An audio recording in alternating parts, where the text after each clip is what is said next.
ආයිබෝවන් සුබ දවසක් සියලුම දෙනාටම මේ වෙනකොට අපි දන්නවා ලෝකයේ පුරා හැමතැනින්ම ස්වභාවික අනතුරු වාර්තා වෙමින් පවතිනවා.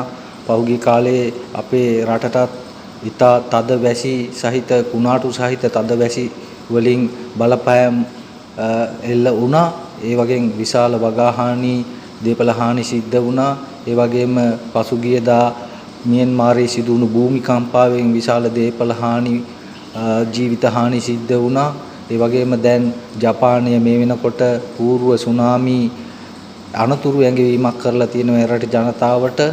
ඒ වගේම පෙරේදා දිනේදී ඕස්ට්‍රේලියාවේ මුහුදු තීරයේ සිදු වුණු විශාල රළ නැගීමක් හේතුවෙන් දේපල හානි බොහොමයක් සිද්ධ වෙලා තියෙන බවක් වාර්තා වෙනවා.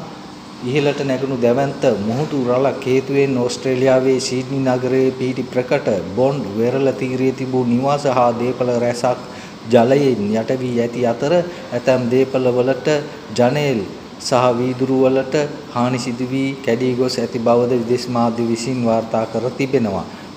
පෙරේදා ඒ කියන්නේ පෙරේදා රාත්‍රියේ සිඩ්නි වෙරළ ආසන්නයේ අඩි 18ක් පමණ ඉහළට පැමිණි මුහුදු රළක් මෙසේ නිවාස හා දේපල ජලයෙන් යට කරමින් ඒවට හානි සිදු කර තිබෙන බවක් තමයි වාර්තා වෙන්නේ.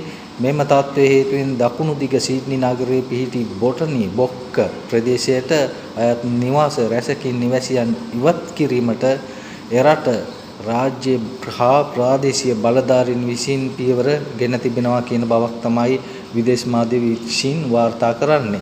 ඒ අතින් ගත්තහම අපේ රට අපි ජීවත් වෙන අපේ ලංකාව ස්වභාවික ආපදා වලින් අඩු කලාපයක පිහිටලා තියෙන එක අපේ වාසනාවක් විදියට ගණනින්න පුළුවන්. ඉතින් මේ රට වගේ රටක ඉපදීම එක්තරා විදියක වාසනාවක්. සමහර දේශපාලඥයන් විසින් හිතාමතාම පහුගිය කාලේ මේ රට බංකොලොත් භාවයට අද දමුවට අපි බොහොමයක් විශාල වශයෙන් ස්වභාවික සම්පත් වලට උරුමකම් කියන රටක්. සමහර ස්වභාවික සම්පත් වලින් ප්‍රයෝජන ගැනීමට අවශ්‍ය කරන තාක්ෂණය තවම අප සතුව නැති වුණත් ඒ වගේම ඒ තාක්ෂණය යොදාගෙන ඒ තාක්ෂණය හඳුනාගෙන ඒවා යොමු කරලා යොදාගෙන ඒකෙන් උපරිමයේ ප්‍රයෝජනය ගන්න ඒ ස්වභාවික සම්පත් ලෝකයට හා ලෝකේ ජනතාවට වැදගත් වෙන විදිහට අවශ්‍ය වෙන විදිහට පරිහරණය කරලා ඒකට යොමු කරලා නිෂ්පාදනය කරලා ඒවා අපනයනය කරලා ආදායමක් ලබාගෙන අපේ රටේ ජනතාවට හොඳ සුඛෝපභෝගී ජීවිතයක් ලබා දෙන්න පුළුවන් තත්වයක තමයි අපේ රට තියෙන්නේ. ඉතින් ස්වභාවික ආපදා වලින් අඩුම බලපෑමක් තියෙන රටක් විදියට ඒ රටක ඉපදීම අපේ වාසනාවක් විදියට සලකන්න පුළුවන්.